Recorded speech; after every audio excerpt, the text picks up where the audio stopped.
네, 오늘은 마태복음 5장 10절이 되겠습니다. 의를 위하여 박해를 받는 자는 복이 있나니 천국이 그들의 것임이라. 이제 우리는 팔복이라고 말하는 8가지 복 중에 마지막 복에 이르게 되었습니다. 이 8가지 복의 완벽한 복이죠. 완벽한 복이기 때문에 이걸 열로 표현하기도 한다고 이제 이미 설명을 드렸습니다. 8가지 이렇게 구조적으로 한번 살펴본다면 앞에 나오는 이제 번역된 성경으로만 말씀드리겠습니다. 심령이 가난한 자, 애통한 자, 온유한 자, 의에 줄이고 목마른 자, 긍휼히 여기는 자, 마음이 청결한 자, 화평케 하는 자, 그리고 오늘 의를 위하여 핍박을 받는 자. 여기 앞에 나오는 부분들은 우리 현실 속에 내가 속해 있는 부분, 겉에 나라는 부분으로 말할 수 있고, 이 현실 속의 겉에 나가 이제 이루어지면 뒤에 있는 영적 속사람이 이루어지는 것으로 구조로 되어 있습니다. 그러면 첫 번째는 천국이 이루어지고요. 마지막도 천국이고요. 그 가운데 이제 두 번째 애통하는 자는 위로, 땅, 마음 성전이 이루어지고 배부러지게 될 것이고 긍휼히 여김을 받을 것이고 하나님을 볼 것이고 호락할 것이고 하나님의 아들이라 일컬음을 받을 것이고 마지막에 또 천국. 이렇게 되면 이제 속사람이 겉에서 속으로 완벽하게 이루어지게 되면 하나님의 아들들의 완료 지점에 이르게 되는 것이죠. 마음 성전이 완료되는 것이고 심령 천국이 이루어지는 것이고, 그렇게 되면 모세에게 보였던 10가지 심판, 10가지 보여주신 것, 그것과 10가지 계명, 그리고 10의 1조가 다 이루어진 것입니다. 테텔레스타이가 된 것입니다. 그러면 내가 너를 11조가 되게 해줄게. 그리고 그분이 11조가 되어주셨고 이제 내가 너를 11조가 되게 해줄게 했던 부분들이 오늘 이 산상수훈에서 8가지 복을 통하여 완벽하게 다 11조가 이루어지게 됩니다. 그럼 10가지 말씀이 이루어진 것이고 완벽하게 11조가 드려진 바가 된 것입니다. 그분이 11조로 드려진 바가 되었고 또 내가 너를 11조 되게 해줄게라는 언약의 말씀대로 하나님의 아들들의 완료 지점까지 와서 다 이루었다가 이루어지게 되는 것입니다. 이것이 이제 팔복의 구조로 되어 있고, 이렇게 복받은 자들이 되어지게 되면 마태복음 5장 11절 10절에서 그 8가지 복이 이루어진 자들이 또 이런 핍박 박해를 받고 그것이 복이 될 것이라는 것으로, 그래서 어떤 분들은 그걸 구복이라고 설명을 하기도 합니다. 그 숫자는 아무런 의미가 없고요. 어쨌든 8가지가 완벽하게 이루어지면 그게 곧 열이고 완성이고 성취이고 완료 지점에 다 이루었다가 되게 되는 것입니다. 그럼 오늘 이제 의를 위하여 핍박을 받은 자는 복이 있다. 복이 있다. 의를 위하여도 때문에라고 에네카, 때문에 그 의가 내 안에 있기 때문에 핍박받은 자들은 복이 있다. 그리고 천국이 그들의 것입니다. 이렇게 번역이 되어야 될 것입니다. 의는 이미 살펴보았듯이 디카이오 시네라고 우리가 살펴보았죠. 의를 위하여 디카이오 시네, 디카이오 수네. 그러면 이 디카이오 수네가, 디카이오스는 하나님의 의입니다. 디카이오스가 하나님의 의가 그냥 있으면 나와는 상관이 없지만 수네가 붙여져서 내 안에 그 하나님의 의가 이루어지게 되어지면 의 자체가 된 나가 되어버리고, 그럼 나하고 하나 된 의가 되어버립니다. 그것을 디카이오 시네라고 말을 하고 있는 것이죠. 그래서 아브라함 얘기를 지난 시간에도 했지만, 아브라함이나 그 후손에게 세상의 상속자가 되리라고 하신 언약은 율법으로 말미암은 것이 아니요 오직 믿음의 의로 말미암은 것이니라. 아브라함이 바랄 수 없는 중에도 바라고 믿었으니 이는 네 후손이 이 같으리 하라 하신 말씀대로 많은 민족이 조상이 되게 하려 하심이라. 그가 백성에 되어 자기 몸의 죽음 같고도 살아야 때 죽음 같음을 알고도 믿음이 약하여지지 아니하고, 믿음이 없어 하나님의 약속을 의심하지 않고 믿음으로 견고하여져서 하나님께 영광을 돌리며 약속하신 그것을 또한 능히 이룰 줄을 확신하였으니, 언약의 약속을 말합니다. 그러므로 그것이 그에게 의로 되었느니라, 이렇게 기록하고 있습니다. 자기 몸의 죽은 것 같음을 알고도, 그러니까 영에 의해서 육이 완전히 진압당한 상태인 것을 이제 발견한 것이죠. 그러면 말씀이 오해하지 않게 되어지고 병에 걸리지 않게 되어지고 믿음이 약해지지 않는 상태가 된다. 그것이 바로 의다. 이렇게 설명을 해 주고 있고요. 그래서 언약은 반드시 이루어진다. 로마서 4장 23절 그에게 의로 여기셨다 기록된 것은 아브라함만 위한 것이 아니다. 의로 여기심을 받을 우리도 위함이니 곧 예수 우리 주를 죽은 자 가운데 살리신 이를 믿는 자니라. 이렇게 설명합니다. 또 로마서 3장 21절로 가보시면 이제는 이라고 나오죠. 이제는 율법 외에 율법 외라고 그랬어요. 율법 외라는 이 외라는 말은 코리스라는 말로 떨어져 나가다, 떨어져다, 분리하다 그런 뜻입니다. 그러니까 이제는 율법에서 떨어져서 율법에서 분리가 되어져서 하나님의 한 의가 나타났다. 하나님의 한 의가 나타났다는 말은 뭡니까? 이 나타났다는 말은 파네로라는 말로 나타나는데요. 밝게 빛나게 하다. 파이노 빛나다에서 왔어요. 빛나다, 보이다, 비치다. 파이노에서 밝게 비치게 하다. 예, 한 의가 비춰졌다. 율법과 선지자들에게 증거를 받은 것이다. 그 다음에 3장 22절로 가보시면 곧 예수 그리스도를 믿음으로 말미암아 모든 믿는 자에 미치는 하나님의 의인이 차별이 없느니라 그랬습니다. 차별이 없다. 예, 디아스톨레, 구별, 변화, 따로 놓은 게 없다. 하나다. 똑같이 믿음으로 그리스도를 믿는 믿음, 그리스도의 믿음, 위의 차원의 믿음, 그 그리스도를 믿는 그리스도의 말씀을 믿는 믿음으로 말미암아 이게 의가 이루어진다. 이렇게 설명을 하고 있습니다. 그런데 이제 이 디오코라는 마태복음 5장 10절에서 디오코는 완류수동이에요. 의를 위해서 핍박을 받았었다. 의 때문에 내 안에 의가 내 안에 있기 때문에 핍박을 받은 자들은 복이 있다. 내가 그 디카이오 순회가 되었기 때문에 핍박을 받았다. 그래서 내 마음의 상태를 기준으로 이게 핍박이구나라고 알게 되는 것이죠. 그 상태, 마음의 상태를 기준으로 해서 알게 되는 것이죠. 이게 핍박을 받은 이유가 무엇입니까? 의 때문이에요. 내 안에 진리가 있기 때문이었습니다. 내 안에 진리가 없으면 핍박받을 이유가 없죠. 다른 것으로 받는 것은 핍박이라고 말하지 않습니다. 성경에서 말하는 핍박은 내 안에 진리가 있기 때문에 당하는 상황들, 진리가 아닌 그런 상황들에 둘러 진치고 있는 그런 상황적인 것들을 핍박이라고 말합니다. 그래서 사도행전 9장에 보시면 이제 바울 얘기가 기록되어 있어요. 사울이 주의 제자들에 대하여 여전히 위협과 살기가 등등하여 대제사장에 가서 그랬습니다. 사울, 13장에 가면 사울이라고 하는 바울이 이렇게 등장하죠. 이 사울은 유대의 이름이죠. 히브리어로 마사스, 낙담하다, 약하다, 또는 요청하다, 바라다라는 그런 의미가 있고요. 바울은 라틴어로 적다 그런 뜻이죠. 또 바울이란 뜻 안에는 멈추다, 정지하다, 떠나다 그런 뜻이 있어요. 그러니까 뭐가 멈췄을까요? 뭐가 정지됐을까요? 뭐가 떠났을까요? 요청이 멈춘 거예요. 낙담이 멈춘 겁니다. 바라는 것이 멈췄어요. 약한 것이 멈췄어요. 다 떠나버렸습니다. 그래서 사울이라고 하는 바울이 되었다. 그렇게 나중에 이제 설명을 하죠. 이 사울이 주의 제자들을 대하여 여전히 아직 위협과 살기가 여전히 아직 위협과 살기가 등등했다. 이 등등했다라는 표현도 엠프네오 들이마시다, 숨을 쉬다. 그러니까 주의 제자들에 대해서 위협과 살기로 숨을 쉬고 산 사람이었다는 거죠. 그런 상태로 지금 소개를 해주고 있습니다.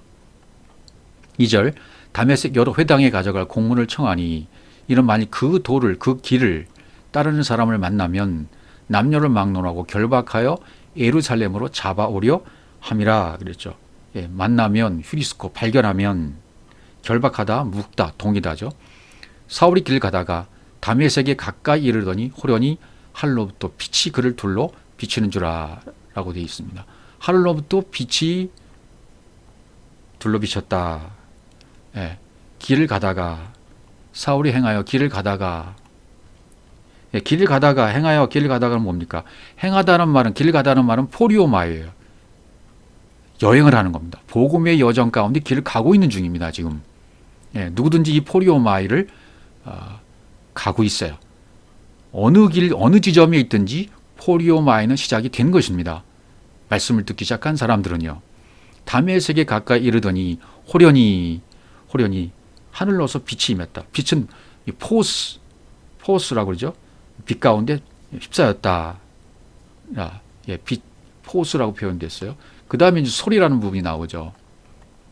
땅이 엎드러져 들으면 소리가 있어. 빛이 둘러 비쳤고 그 다음에 소리가 있었습니다. 그럼 이 소리가 어떤 소리냔 말이죠.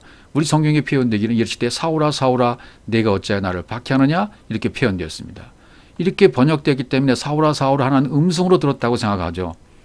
우리 똑같은 사람의 음성, 들려주신 음성으로 들었다고 생각합니다. 그것이 오해하고 착각하는 것이죠. 하나님 그런 방법으로 말씀하지 않으세요. 하나님은 소리가 없으신 분이기 때문입니다. 그러면 여기 소리가 있다. 포네. 소리가 있다라는 것은 포네라는 뜻이에요. 포네라는 뜻은 어디서 왔냐면 파이노에서 왔어요. 파이노. 밝게 빛나게 하다. 보이다. 빛이다. 그러니까 아까 빛이라는 어원과 똑같아요. 빛이라는 어원과 소리라는 어원이 똑같이 파이노에서 왔어요. 그럼 빛이 뭐라는 얘기입니까? 빛이 소리라는 얘기예요. 소리가 빛이고 빛이 소리라는 얘기입니다. 둘은 같다는 얘기죠. 빛이 있다. 빛이 비쳤다. 소리가 임했다. 같은 얘기예요. 하늘에서 빛이 저를 둘러 비친지라. 하늘의 빛에 의해서 지금 바울이 휩싸였어요. 빛 가운데 쌓여버리고 말았습니다. 그것을 소리로서 설명을 한 거죠. 내적 음성으로 표현을 했습니다. 대답하되 주여 니시오니까 이렇게 나가요. 이제 이렇게 때 나는 내가 핍박하는 예수라라고 자기 자신을 소개해주고 있습니다. 여기 9장에 나오는 표현을 또 이제 22장에서도 한번 소개해주고 있고 또 26장에서 또 한번 설명해주는 부분을 볼 수 있습니다. 22장에 가보시면 내가 이 돌을 박혀야 사람을 죽이기까지 하고 남녀를 결박하여 옥에 넘겼으니 이에 대제사장과 모든 장로들이 내 증인이라. 또 내가 그들에게서 다메섹 형제들에게 가는 공문을 받아가지고 거기 있는 자들도 결박하여 예루살렘으로 끌어다가 형벌받게 하려고 가더니 가는 즉 다메섹에 가까이 갔을 때 여기 오종쯤 이란 말이 나옵니다. 오종쯤 되어 앞에 9장에서는 오종쯤이라는 표현이 없었어요. 여기에서 오종쯤이라는 표현이 삽입이 되었습니다. 오종쯤이라는 말이 히브리에서는 이걸 쪼아르라고 합니다. 쪼아르. 그것은 창세기 6장 16장에서 방주에 창을 냈을 때 방주의 창을 똑같이 쪼아르라고 합니다. 그러니까 창문, 빛, 대낮 이런 뜻으로 쓰인 뜻이 쪼아릅니다. 창을 내대, 방주에 창을 내대 그랬죠. 그러니까 창을 통해서 빛이 들어가지 않습니까? 마음의 성전이 지어진다. 그릇이 되어진다. 태바, 방주가 지어진다. 뭐가? 창문을 통해서 빛이 들어가므로 이 마음의 창문에 빛이 들어가는 거죠. 정오의 빛으로 성전을 만들어가는 것으로 설명을 했습니다. 또 헬라어에서는 메셈브리아, 대낮, 정오 또는 남쪽. 남쪽은 바짝 마르다는 네게브에서 온 거죠. 내 마음이 바짝 마른 상태. 이것을 정오라고 표현을 했습니다. 정오쯤 되니까 이 바짝 마른 상태가 되니까 이 쪼아르 창을 내서 빛이 들어올 때가 되니까 하늘로부터 큰 빛이 나를 둘러 비추는 거예요. 그 빛에 장하게 되어버리는 것이죠.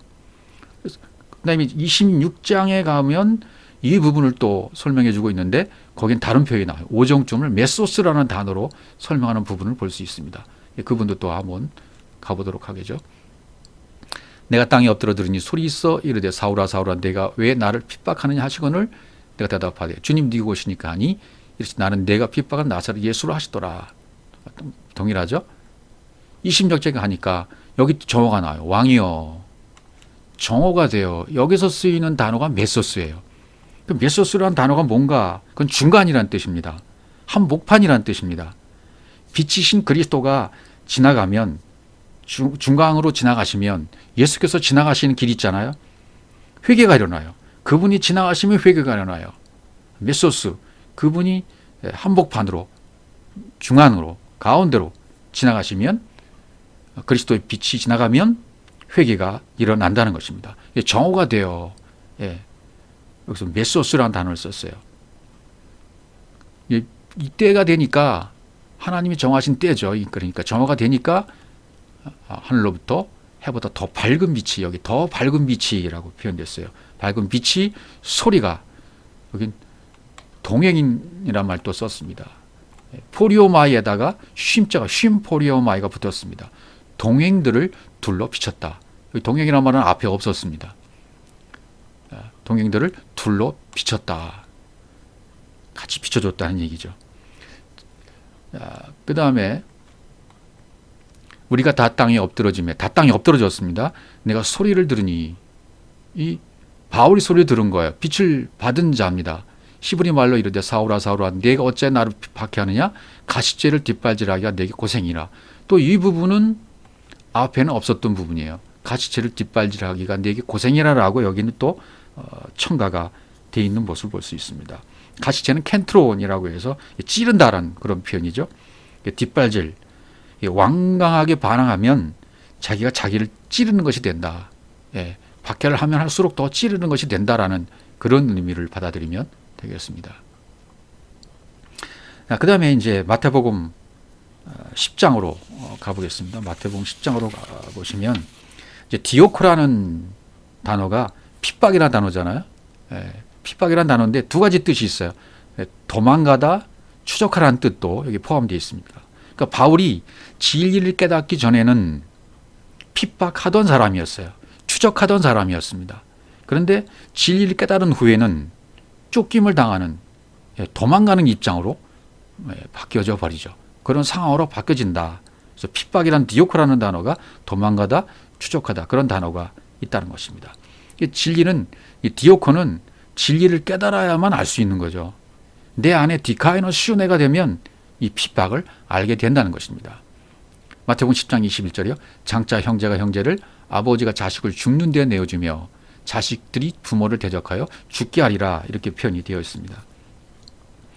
참 이게 설명하기가 어려운 부분이긴 하지만 형제는 누구밖에 없습니까? 그리스도밖에 없어요. 형제 중에 그리스도는 또 맏아들이 되신다고 말씀하십니다. 그리스도가 맏아들이 되셔요. 그리고 모든 믿는 자들은 우리 모두가 형제가 되는 것이죠. 그래서 형제가 형제를 죽는 데 내어준다. 다나타수의 죽음으로 가게 한다. 누가? 형제가 형제를. 또 아버지가 자식을. 부모, 양친이, 부모가 아직 자식을, 부모가 자식을 파테로, 부모죠. 양친이죠. 성전에서 흘러나오는 말씀이 아직 죽지 않은 자들을 죽게 내어준다. 다나토스의 죽음으로 인도에 간다는 것입니다. 그 다음에 자식들이 부모를 대적하여 죽게 하리니, 원문에는 마지막에 아우토스가 붙어 있어요. 누가 누구를 죽게 한다는 얘기인가? 좀 우리말 성경은 애매하죠. 근데 아우토스라는 용법과 사용법을 알게 되어지면 이해가 될 것입니다. 아우토스는 그를 죽게 했어요. 그를 죽게 했으면 누가 누구를 죽게 한 것인가 말이죠. 자식들이 부모를 죽게 했습니까? 부모가 자식을 죽게 했습니까? 자식들이 부모를 죽게 한다는 말이 안 되잖아요. 부모가 자식을 죽게 했으면 말이 돼요. 근데 자식들이 부모를 죽게 했다는 것은 말이 안 됩니다. 근데 아우토스란 말을 이해하면 아우토스는 그를이잖아요. 그를 죽게 했다. 그럼 그를이 누군가 말이죠. 아우토스란 용법은 쓸 때 그를, 이 진리를 모르고 아무것도 모르는 상태는 그냥 그를이라고 그래요. 그런데 진리를 알게 되면 그를이 정확하게 그리스도가 되어져 버립니다.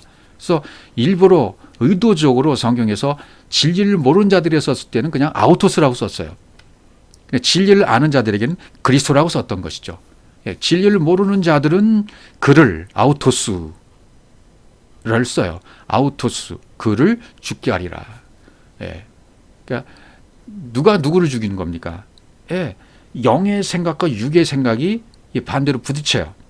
영의 생각이 육의 생각을 장악해버리는 거죠. 그래서 다나토스의 죽음으로 인도해 간다는 것입니다. 그래서 10장 22절에 보시면 그 다음에 또 연결이 되죠. 또 너희가 내 이름으로 말미암아 모든 사람에게 미움을 받을 것이나 끝까지 견디는 자는 구원을 얻으리라. 끝까지 견디는 자, 인내하는 자는 구원을 받는다 그랬어요. 이 끝까지 견디자는 단어, 인내라는 단어가 뭔가 봤더니요, 휘포모네라고 돼 있어요. 아래쪽에 남아 있다. 진리의 말씀이 계속 들어오지 않습니까, 내 안에? 그러면 내가 땅적인 존재인 것을 계속 깨닫게 되어져요. 그러면 위의 것이 결국은 드러나는 형국이 되어져 버리고 맙니다. 그렇게 되는 것을 인내라고 그래요. 인내하는 자, 이제 다음 구절에 또 이제 등장하게 될 텐데요. 이 동네에서 너희를 박해하거든 저 동네로 피하라. 내가 진실로 너에게 이르노니 이스라엘의 모든 동네를 다 다니지 못하여서 인자가 오리라.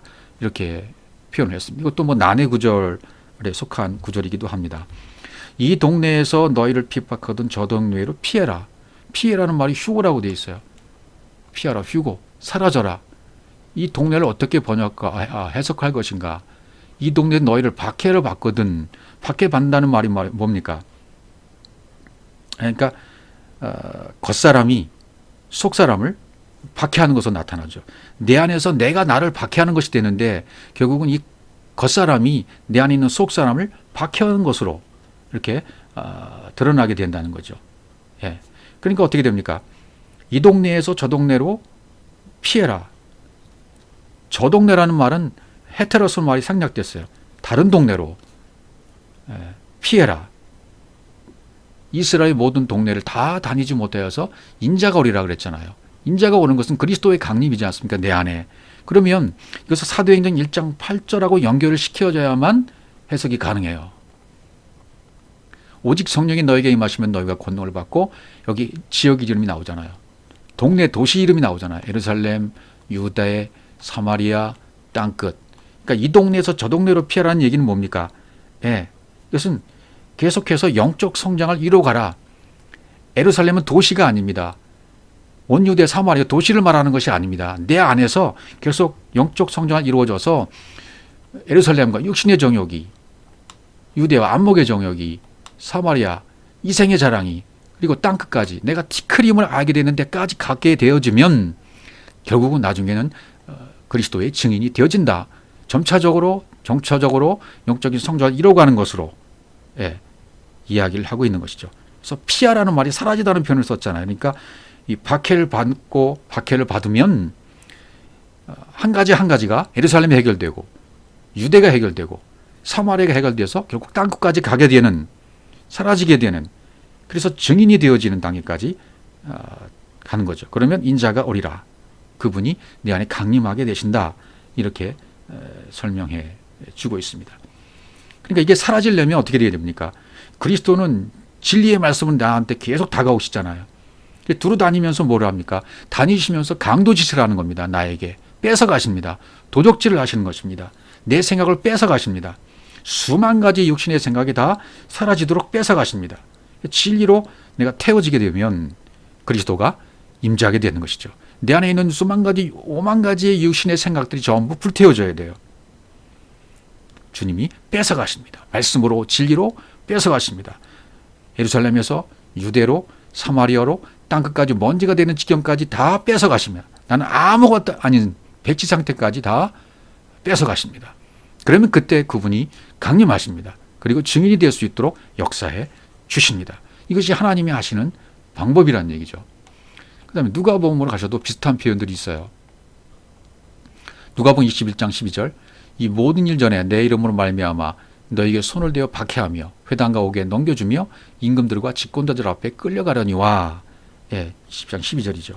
너에게 손을 대어라 그랬죠. 너에게 손을 대어, 손은 케이르, 그분의 손, 능력의 손이잖아요. 손을 대어 핍박한다. 그러니까 이것은 이스마엘이 이삭을 실용하는 것을, 핍박하는 것으로, 진리대로 살면, 위의 차원으로 내가 살기 시작하면 이 세상이 나를 핍박해요.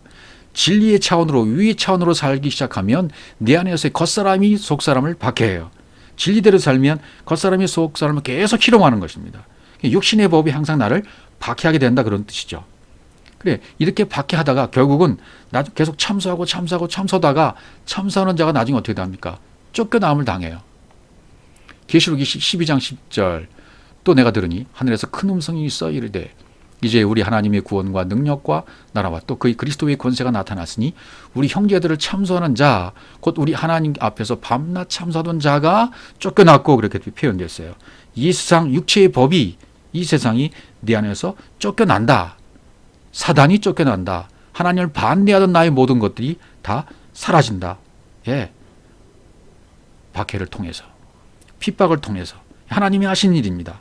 그리고 회당과 앞에 있는 말씀 보면 회당과 옥에 넘겨주며 임금들과 집권자 앞에 끌어가리니, 그렇게 되어 있죠. 회당 뭡니까? 시나고그, 회합의 장소. 이 사단의 회라고 말할 수 있어요. 옥은 율법에 갇혀있는 상태가 옥에, 감옥이에요. 하데스, 소울. 전부 율법의 상태에 갇혀 있어서 진리에 이르지 못한 상태, 갇혀 있는 상태, 세상, 율법, 또 혈통으로 쫓는 내 생각이 전부 퍼져나가 나를 장악하고 있는 것. 회당이나 옥이나 그러니까 결국은 같은 말이 되는 거죠. 넘겨주었다. 파라디돔이 넘겨주었다. 그리고 임금과 관장 앞에 끌려나갔다 그랬죠. 집권자들 앞에. 내가 스스로 율법의 왕으로 지금 살았던 거예요. 집권자가 누굽니까? 임금이 누굽니까? 나였어요. 내가 임금이었고 내가 집권자였어요. 내 법대로 내 마음대로 살았던 것이죠. 예, 법에 따라 집행하는 자들인데 이들이 곧 그것이 나였다는 거예요. 내가 그렇게 왕 노릇하고 살고 있었다는 것이죠. 예, 왕 노릇하게 끌려서 끌려가서 그렇게 왕 노릇하고 살고 있었던 거예요. 그러니까 이랬을 때 내가 끌려가서 왕 노릇하고 있으니까 사도 바울은 이렇게 고백을 했던 거죠. 내 지체 속에서 한 다른 법이 내 마음의 법과 싸웠다. 예, 두 법이 계속 싸우는 거예요. 내 지체 속에 있는 죄의 법으로 나를 사로잡아 오는 것을 이것을 바울이 본 거죠. 우리도 이것을 볼 때 탄식이 넘쳐 나오는 것입니다. 오호라 난 권고한 사람이로다. 이 사망의 몸에서 누가 나를 건져내라라고 탄식이 나오게 되는 것입니다. 그러나 그 다음에 그리스도의 사랑으로 인도해 가시기 때문에 건져냄을 받을 수가 있는 것이죠. 이런 탄식을 바울도 했고 우리도 하고 우리 안에서 이렇게 싸움이 되면 그렇게 되는 것이죠. 또 누가복음 21장 16절에서도 심지어 부모와 형제와 친척과 벗인 너희를 넘겨주어 너희 중에 몇을 죽이게 하고, 아까 마태복음 20장에서 나오는 표현과 비슷한 표현들이고 같은 표현들입니다. 여기 부모, 형제, 친척, 벗이 나오고 있죠. 그러니까 이건 뭡니까?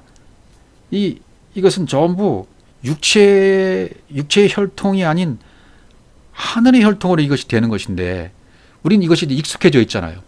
육체의 혈통에 익숙해져 있어요. 육체의 혈통으로 가르치는 것에 너무나 익숙해 있기 때문에 우리 이 세상의 법으로 보는 것이 아주 익숙해 있습니다. 부모는 누굽니까? 하나님만 부모세요. 예. 모, 성전에서 흘러나오는 흘려주시는 말씀, 그게 부모잖아. 이 부모를 경외해야 되잖아요. 형제, 그리스도, 그분이 그리스도시잖아요.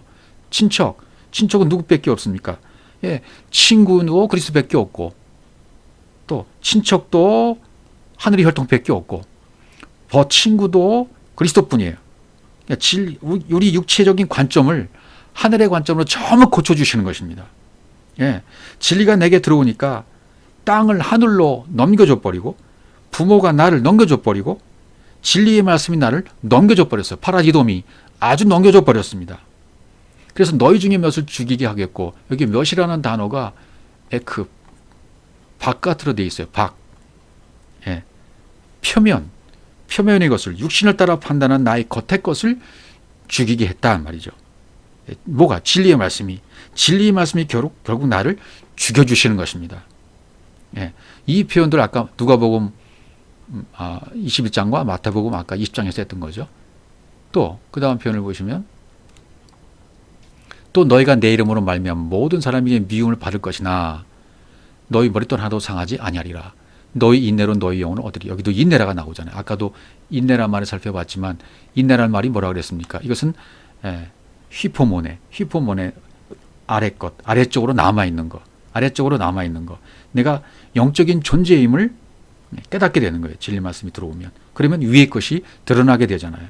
그런 상태에 있는 것을 인내하고 있는 상태로 표현을 했던 거죠. 그 모든 단어들도 우리 한글의 번역 표현과는 전혀 다른 뜻으로 성경은 쓰여져 있는 것을 볼 수 있습니다. 그래서 계시록 12장 10절에 보면 12장 13절 용이 자기가 땅으로 내쫓긴 것을 보고 남자를 낳은 여자를 또 박해하는 지 이렇게 표현되어 있어요. 그럼 용이 무엇인지는 이미 알고 계시겠죠. 이제 용은 율법을 말할 수 있습니다. 용이 자기가 땅으로 내어 쫓긴 것을 보고 땅으로 내어 쫓겼어요. 그럼 뭡니까? 율법이 왕노로 다른 자리에 이제는 그 자리에서 쫓겨난 거예요. 예, 그 자리에서 쫓겨나 버린 거죠. 진리가 들어오니까요. 그 남자를 낳은 여자는 뭡니까? 남자를 낳은 여자는 언약이에요. 그죠? 예, 언약, 살아요. 예, 율법이 언약을 박해하는 거죠. 결국은 율법이 언약을 박해하는 것으로 나와 있어요. 그러니까 남자는 누굽니까? 이삭 속사람이죠. 이 이삭 속사람을 낳은 여자는 사라잖아요. 그러니까 결국은 언약의 말씀, 율법이 언약을 박해하는 것으로 표현하고 있는 거죠. 이 여자를 박해해요. 그다음에 욥기로 가보시면 욥기에도 박해라는 핍박이라는 대적이라는 표현이 있었습니다. 주께서 돌이켜 내게 잔혹하게 하시고 심 있는 손으로 나를 대적하시나이다. 핍박하시오며 이렇게 돼 있어요. 핍박이란 말을 사탐이란 단어 썼습니다. 사탐, 잠복하다, 증오하다, 반대하다, 대적하는 것이 사탐이죠. 예, 그러니까 사냥꾼이 덫을 놓고 숨어 있는 상태를 말하는 겁니다. 이 상태는. 그러니까 대적하고 반대하면 넘어지게 하잖아요. 넘어지면 뭡니까? 넘어지는 것이 스칸달론이에요. 예, 스칸달론, 덫, 올가미 그런 표현을 쓰고죠. 예, 또 시편 55편 3절 이는 원수의 소리와 악인의 압제 때문이라 그들이 죄악을 내게 더하며 노하여 나를 핍박하나이다. 예, 이런 핍박, 사탄. 이 한자어로 쓸 때 사탄이라고 쓰는 거죠. 그래서 마태복음 16장 16절에 베드로의 고백, 시몬 베드로가 대답하여 이르되 주는 그리스도시요 살아계신 하나님의 아들이라는 고백을 제자들도 동일하게 고백을 했다면 그 다음에 사탄이라는 말이 또 나오죠. 이때로부터 예수 그리스도께서 자기가 예루살렘에 올라가 장로들과 대제사장들과 서기관들에게 많은 고난을 받고 죽임을 당하고 제3일에 살아날 것을 제자들에게 비로소 이제 가르치셨다 그랬습니다. 비로소란 말은 가르치기 시작하셨다. 베드로가 예수를 붙들고 항변하여 이르되 주여 그리 마옵소서 이 일이 결코 주께 미치지 아니하리다. 베드로 지금 육신의 법의 잣대로 기준으로 지금 말하고 있는 거죠. 그러니까 예수님께서 베드로에게 뭐라고 말씀하세요? 사탄아라고. 사탄아 내 뒤로 물러가라. 왜 사탄입니까? 하나님의 일을 생각하지 아니하고 도리어 사람의 일을 생각하기 때문이 이 항상 기준이 문제예요. 예. 기준. 항상 기준이면 육신의 기준이냐, 영의 기준이냐, 내 기준이냐, 위의 기준이냐, 말씀의 기준이냐. 우리의 기준이 빨리 없어져야 돼요. 내 기준이 빨리 타버려야 돼요. 내 기준이 빨리 없어져야 돼요. 그것을 해 주시려고 계속 진리의 말씀으로 숨쉬게 하시고 주님은 도적으로 오셔서 계속 말씀 나를 뺏어 가시는 겁니다. 내 기준을. 그래야 하나님의 일을 생각하는 자가 되어지고 사탄에서 벗어나게 되는 거죠. 예, 비로소 그리스도가 죽어야 함을 그리고 종교 지도자들에게 죽어야 다나토스의 죽음을 아포크테이노의 죽음을 통해서 다나토스의 죽음을 이제 알게 하시는 거죠. 핍박의 정의는 뭡니까? 하나님의 하시고자 하는 뜻에 대해서 내가 반대할 때, 하나님의 뜻을 모르고 내 뜻을 펼치려고 할 때, 내가 아버지의 뜻을 모르면 내가 사탄이 되어버리는 거죠. 그래서 핍박은 뭡니까? 그 하늘들의 섬김이 내 것이 되기 때문에, 디카이오스 내가 내 것이 되기 때문에, 의를 위하여 핍박을 받은 자, 의 때문에 내 안에 핍박이 있기 때문에, 그래서 복이 있다. 사단, 핍박하는 자입니다. 바울이 하나님을 너무 사랑한 것이 하나님을 핍박하는 것이 결국은 되었죠. 바울이 핍박하는 자가 되었어요. 빌립보 3장 5절 나는 8년 만에 할례를 받고 이스라엘 족속이요 베냐민 지파요 히브리인 중에 히브리인이요 율법의는 바리새인이요 열심히는 교회를 박해하고 율법에 어려는 흠이 없는 자라 이렇게 표현하고 있지 않습니까? 그다음에 고린도전서 15장 9절 계속 보시면 나는 사도 중에 가장 작은 자라 나는 하나님의 교회를 박해하였으므로 사도와 칭함 받기를 감당하지 못할 자니라. 내가 이전에 유대교에 있을 때 행한 일을 너희가 들었거니와 하나님의 교회를 심히 박해하여 멸하고 이게 바울 자신이었다는 거예요. 너무 열심히 있었어요. 하나님을 너무 사랑한 것, 율법을 사랑했죠. 하나님을 핍박한 것이 된 거죠. 김전 1장 13절 내가 전에는 비방자, 박해자요, 폭행자였으나 도리어 궁유를 입은 것은 내가 믿지 아니할 때 알지 못하고 하였음이라. 그러니까 누가 사탄일 가능성이 있는 겁니까? 진리를 모르면 나일 수 있는 가능성이 있는 것입니다. 그러면 내가 사탄이 되었다면 내가 사탄을 물리치려면 어떻게 됩니까? 나사렛 예수 그리스도 그 이름이 나에게 필요해요. 그 이름, 그 말씀, 그 진리를 하나님이 알려주시고 가르쳐 주십니다. 이거 내가 하나님의 뜻을 자연스럽게 알게 해주셔요. 그 하나님의 뜻에 반응할 수 있도록 해주세요. 그리고 그리스도와 연합되게 하세요. 그리스도와 함께 내가 연합되게 만드십니다. 그리스도의 말씀을 가지고 있는 자로 만드십니다. 믿음의 말씀을 가지고 있는 자로 만드십니다. 믿음에서 믿음에 이르는 자로 나를 만들어 가십니다. 그렇게 만들어줘야 사탄아 물러가라, 이것이 되어지는 것이죠. 반대자, 대적자, 저항자, 이런 분이 하게 하는 것이 사탄입니다.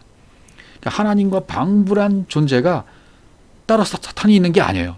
존재적 자산은 존재적이 아니라고 이미 말씀을 드렸죠. 하나님의 입장에서 진리에 대해서 반대하면, 진리에서 모르고 있으면 바로 내가 사단이에요. 사단의 기본 동사가 핍박하다라는 단어로 쓰이고 있다는 것을 우리가 알고 있어야 돼요. 내가 진리를 모르면 하나님을 핍박하고 있는 것입니다. 그것을 깨달아서 진리를 알면 내가 당하는 상황에 직면하게 되는데, 그 상황에 직면하는 것이 바로 핍박이라는 거예요. 진리를 알게 된 후에 내가 당하는 모든 상황들, 일들, 핍박이라는 거예요. 그것이 바로 성경은 복이다 그랬어요. 의 때문에 내 안에 핍박이 있어요. 의 때문에 당하는 핍박, 그걸 가지고 있는 자는 복이 있다라고 말하는 거예요. 그게 복이라는 거예요, 성경이. 그런 자들은 어떻게 된 겁니까? 천국이 저희 것임이라, 이렇게 말해요. 천국이 저희 것임이라. 호 바실레아 호 우라노스, 천국. 하늘과 땅을 창조하시지 않습니까? 창세기 1장에 그래서 그 하늘과 그 땅, 그 하늘은 뭡니까? 여호와, 성령. 그 땅, 에레츠, 성전, 율법, 여호와 엘로힘, 예수. 코스모스인데 하늘을 가르쳤어요. 나는 이 땅에 있는데 그것을 하늘의 것으로 보면, 하늘에 있는 것으로 보면 땅도 하늘의 것으로 또 다 알아버린 거예요. 이 땅을 하늘의 것으로 볼 줄 알았다면 땅도 알고 하늘도 알았다는 얘기예요. 그런 짝이 된 겁니다. 짝으로 두 하늘을 알게 된 것입니다. 양자를 다 놨어요. 두 하늘이 하나로 된 것을 알았다는 얘기죠. 그럼 왜 천국이 저희 것임이 되었다라고 말한 겁니다. 바실레이아, 그 하늘들의 섬김이 그들의 것이다, 그 말이죠. 바실레이아, 이것은 섬김이라고 번역을 해야 돼요.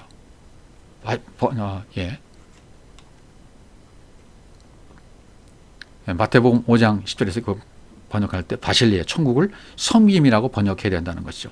무엇으로? 진리를 주는 것으로 섬겨야 됩니다. 진리, 이 섬기는 것은요, 진리로 섬기는 것밖에 없어요. 말씀으로 섬기는 거 있잖아요. 그거밖에 없어요. 우라노스, 복수, 하늘을 복수로 쓰는 쌍수라고 말해야 돼요. 쌍수로 쓰는 언어가 없어요.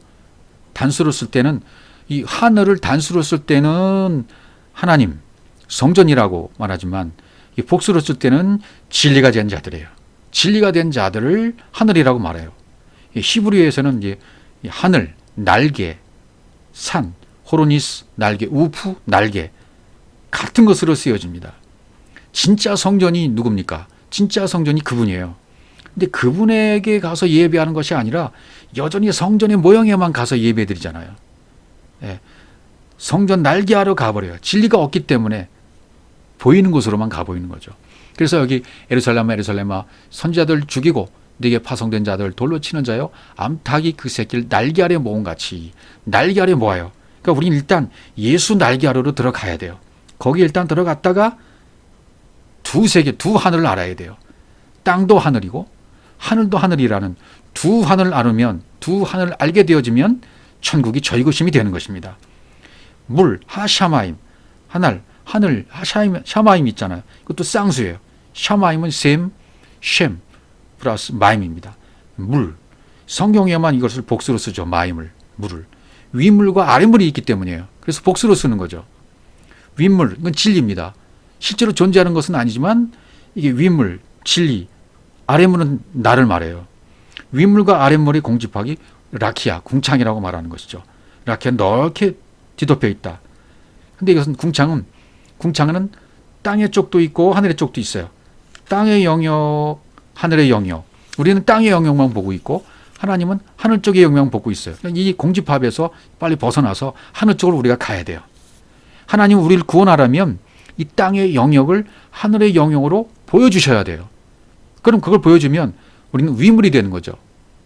이 땅의 것을 가지고 아무리 위의 것을 설명한다 하더라도 설명이 안 돼요. 우리 말로 지금 이 복음을 설명하고 있고 땅의 언어로 가지고 위의 것을 설명을 아무리 잘한다 하더라도 그 순간 것은 땅의 것이 되어져 버립니다. 그러나 진리를 깨닫는 사람들이 똑같이 동일한 언어로 그 말을 알아들으면 위물이 되는 것이고 진리가 되는 것입니다. 그러나 내가 쓰는 말은 세상 사람들이 쓰는 말, 진리를 깨달은 사람들이 쓰는 말도 여전히 땅의 것입니다. 그런데 하나님은 이 땅의 것을 빌려다가 하늘의 것을 설명하시는 거예요. 땅의 언어를 하나님도 빌려다가 하늘의 것으로 설명을 해 주시는 것입니다. 그러니까 땅의 영역을 하늘의 영역으로 보여주시는 것이고 설명하시는 것입니다. 그것을 보여줬을 때, 내가 그것을 보여준 것을 내가 보았을 때, 호라오했을 때, 그때는 위문이 되어버리는 것입니다. 네가 나를 호라오했네라고 인정해 주시는 거죠. 그때. 예. 하늘, 그건 명사를 쓰이면 하늘이 이름이고 형용사로 쓰면 그것이 하늘이 거기가 됩니다. 거기에 그 물들이 있다. 하샤마임, 물이 있는 곳, 그것을 하늘이라고 말하는 것이죠. 그렇다면 땅은요? 땅은 물이 없는 곳이죠. 그래서 어떻게 땅에다가 물을 대줘야 돼요. 누가? 하늘이 땅에다 물을 대줘야만 땅은 물을 가질 수가 있는 것입니다. 그래서 이사야 58장 11절에 보시면 여호와가 너를 항상 인도하여 메마른 곳에서도 내 영혼을 만족하게 하며 내 뼈를 견고하게 하리니 너는 물된 동산 같겠고, 예, 여기는 물된 동산 같겠고 너는 물된 동산 같겠고 물이 끊어지지 아니하는 샘 같을 것이다. 우물 같을 것이다. 이렇게 표현을 해 주었습니다. 물된 동산, 라베, 이것은 술 취했다는 표현이고 물이 풍부하다는 표현이에요. 완전히 잠겨버리는 거죠. 진리에 잠겨버리는 것이죠. 물이 끊어지지 않은 샘 같을 것이다. 모자란 표현입니다. 싹이다. 원천이다. 이 샘은 싹, 원천, 근원이다. 이런 표현입니다. 또 에레미야 31장 12절 그들이 와서 시온이 높은 곳에서 찬송하며 여호와의 복 곧 곡식과 새 포도주와 기름과 어린 양의 떼와 소의 떼를 넣고 크게 기뻐하리라. 그 심령은 물된 동산 같겠고, 여기도 물된 동산, 뭐가요? 여기 심령이라는 말을 썼어요. 심령은 물된 동산 같겠고, 이 심령은 네핏이라는 말을 썼습니다. 그러니까 우리가 마음이 청결한지 할 때 살펴봤지만 마음, 혼, 뭐 정신 여러 가지 단어 쓰였잖아. 그러니까 결국 한마디로 말하면 네페시가 루아우로 되는 거예요. 마음이. 예, 내 마음이 네페시에서 루하우로 바뀌어지는 것. 그것은 진리의 말씀을 계속 먹음으로 물속에 잠겨졌을 때 가능하게 되는 것입니다. 네페시가 루아우로 되어버린 거죠. 다시는 근심이 없게 되는 것이죠. 진리의 사람이 되는 것입니다. 아가서 4장 15절 너는 동산의 샘이요 생수의 우물이요 레바논에서부터 흐르는 시내로구나. 이렇게 아가서에도 표현을 해주고 있는 것을 볼 수 있어요. 동산의 샘, 여기 샘이란 단어를 좀 썼는데요. 예, 마얀, 샘물, 근원, 생수의 우물이다. 예, 우물은 베르, 구동이 우물이라 썼고요. 레바논에서부터 흐르는 시내다. 나잘, 떨어지다, 솟아나오다. 근데 레바논이라는 근원을 살펴보니까 참 있었습니다. 레바브에서 왔어요. 마음에서 왔다는 레바논이요. 레바논이라는 어떤 도시적인 이름이 레바브, 이 마음에서 유래가 되었다는 것이고, 레바논의 뜻 자체는 시다, 흰, 그런 뜻이에요. 예. 그러니까 물 자체가 상징적으로 진리라는 거예요, 물이. 예. 이 마음으로부터 흐르는 시내가 되어버렸어요. 잠겨버렸어요. 진리로. 예. 내 자신이. 예. 그렇게 되면 이 진리의 사람이 된 거죠. 그러니까 진리가 되어서 그 진리를 말해줄 수 있다면 그게 뭐가 된 겁니까? 하샤마임. 거기 있는 물이 되는 것입니다. 하늘이 되는 것입니다. 그래서 하늘의 단수가 하나님이고 성전이고 복수는 진리가 된 사람들을 말하는 것입니다. 그래서 복수로 쓰인 거예요. 하늘들, 진리가 된 사람들. 그래서 창세기 1장에서부터 샴마임, 진리가 된 사람들을 염두에 두고 창세기 1장 1절부터 계속 설명해 나가시는 거죠. 육신적 개념은 하는 허상이죠. 우리가 보는 하늘, 파란 하늘, 과연 하늘이 왜 파랗게 보일까를 우리가 알아야 되는데요. 그것은 땅이 반사하고 있는 빛이기 때문에요. 빛에 반사되기 때문에 이 하늘이 파랗게 보인다는 거죠. 그게 맑은 날은 파랗게, 흐린 날은 잿빛으로 보이는데 빛 때문이죠. 현실적으로 존재하는 것은 아닙니다. 하늘은 지구에서 벗어나서 우주로 가면은 다 검게 보인다 그래요. 검게. 하늘이란 우리가 볼 수 있는 것을 없는 것을 아는 것이 하늘이지 볼 수 있는 하늘은 하늘이 아니라는 거예요. 그러니까 진리가 된 사람들이 섬기는 섬김, 그것이 그의 것이다. 그래서 마태복음 5장 10절에서 말하는 의를 위하여 핍박, 의 때문에 핍박을 받는 자는 복이 있다. 천국이 저희 것입니다. 내가 이미 진리가 되었고 내 아이 처한 상황들이 핍박을 받고 있다면 그것이 곧 복이다. 그가 곧 하늘의 존재가 되었다. 진리가 된 사람이 되었다라고 성경은 설명하고 있는 것입니다.